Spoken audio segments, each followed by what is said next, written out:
Indian जायकासमध्ये आपले स्वागत आहे। आज आपण बनवणार आहोत वडापाव। त्यासाठी आपल्याला 4 बटाटे घ्यायचे आहेत, त्याला कापून घ्यायचे आहे व स्वच्छ पाण्याने धुवून घ्यायचे आहे।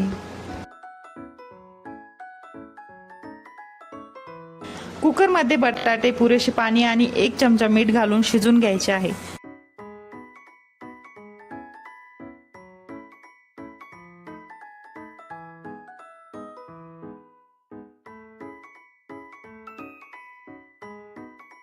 बटाटे शिजत आहे तोपर्यंत आपण वडे तयार करण्यासाठी कोटिंग बनवून घेऊया। त्यासाठी एका भांड्यात थोडेसे बेसन, चवीनुसार मीठ, थोडेसे तेल व हळद टाकून थोडे थोडे पाणी टाकत ते एकजीव करायचे आहे, जेणेकरून आपले मिश्रण जास्त पतले होणार नाही।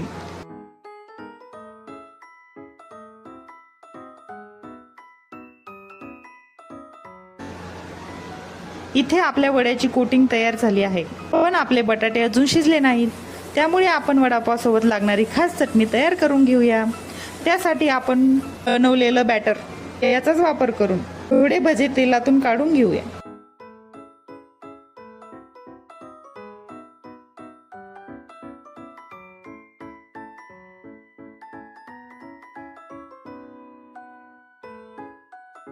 त्यांना मिक्सरच्या भांड्यात टाकून त्यामध्ये थोडासा लसूण,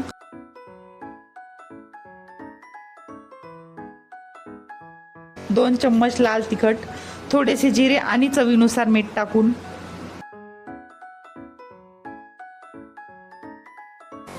ते सर्व बारीक करून घेऊया। त्याला एका वाटीत काढून घेऊया। इथे वडापावची स्पेशल चटणी तयार झाली आहे। आता वड्यांसाठी लागणारी बटाट्याची चटणी तयार करण्यासाठी मिक्सरच्या भांड्यात 7-8 हिरव्या मिरच्या व 7-8 लसणाच्या पाकळ्या टाकून जाडसर वाटण तयार करून घ्यायचे आहे। इथे आपले बटाटे शिजले आहेत। कुकरमधले गरम पाणी काढून त्यामध्ये थोडेसे थंड पाणी टाकून घ्यायचे आहे, म्हणजे बटाट्याची साल काढायला सोपे जाईल। सर्व बटाट्याची साल काढून एका प्लेटमध्ये काढून ते व्यवस्थित स्मॅश करून घ्यायचे आहे।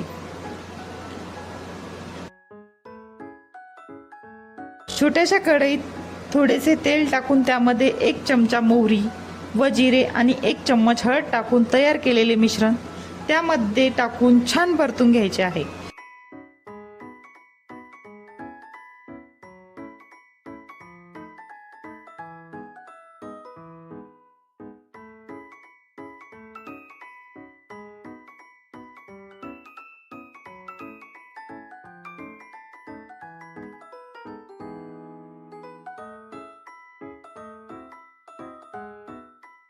मिश्रण व्यवस्थित तयार झाल्यानंतर बटाट्यामध्ये टाकून कालवून घ्यायचे आहे।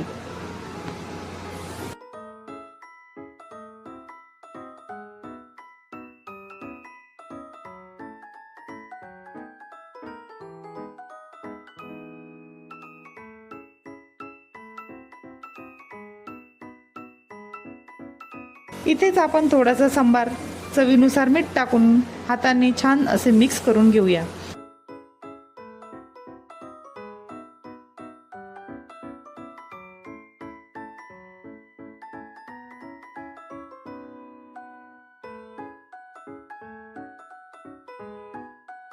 आता आपली बटाट्याची चटणी सुद्धा तयार झाली आहे। चला तर वडे तयार करून घेऊया। वडे तयार करण्यासाठी बटाट्याच्या चटणीचे असे गोल गोल गोळे तयार करून त्यांना थोडेसे दाबून घ्यायचे आहे।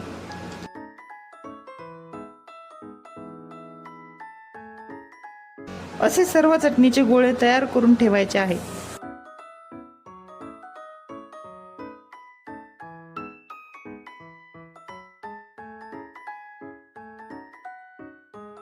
आता ते बॅटर मध्ये डुबून ते तेलात सोडायचे आहे।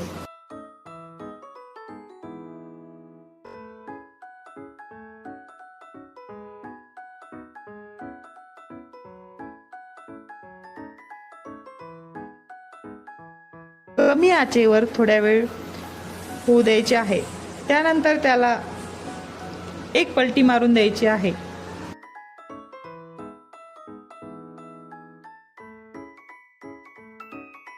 आपले वडे छान फ्राय झाले आहे। आता आपण त्यांना काढून घेऊया। असे सर्व वडे तयार करून घ्यायचे आहे।